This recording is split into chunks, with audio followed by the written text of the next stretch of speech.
एक बार एक मध्यम वर्गीय परिवार के एक लड़के ने 10वीं की परीक्षा में 90% अंक प्राप्त किए। उसके पिता ने मार्कशीट देखकर खुशी खुशी अपनी पत्नी से कहा, सुनो, आज खीर या मीठा दलिया बना लो। स्कूल की परीक्षा में हमारे लाडले को 90% अंक मिले हैं।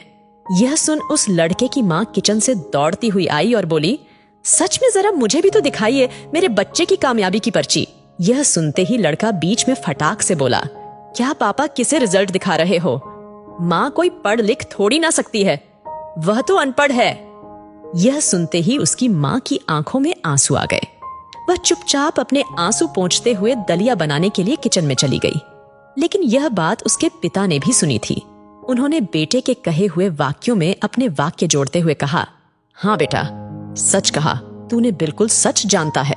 जब तू अपनी माँ के गर्भ में था तब उसे दूध पीना बिल्कुल पसंद नहीं था, लेकिन फिर भी तेरी माँ ने तुझे स्वस्थ बनाने के लिए हर दिन 9 महीने तक दूध पिया। क्योंकि तेरी माँ तो अनपढ़ थी ना, तुझे सुबह 7 बजे स्कूल जाना होता था, इसलिए वह सुबह 5 बजे उठकर तेरा मनपसंद नाश्ता बनाती थी।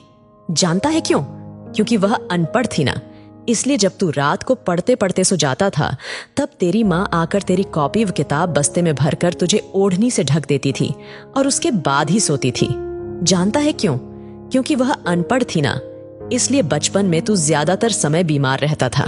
तब वह रात रात भर जाग कर तेरा ख्याल रखती थी और फिर सुबह जल्दी उठकर काम पर लग जाती थी। जानता है क्यों? क्योंकि वो अनपढ़ थी ना, इसलिए तेरे लिए ब्रांडेड कपड़े लाने के लिए वह हमेशा मेरे पीछे पड़ी रहती, लेकिन खुद की जिंदगी उसने एक साड़ी में ही गुजार दी। क्योंकि वह सच में अनपढ़ थी ना, इसलिए बेटा, पढ़े लिखे लोग पहले अपना स्वार्थ और मतलब देखते हैं, लेकिन तेरी माँ ने आज तक कभी अपना स्वार्थ नहीं देखा। इसीलिए मैं गर्व से कहता हूँ कि तुम्हारी माँ अनपढ़ है।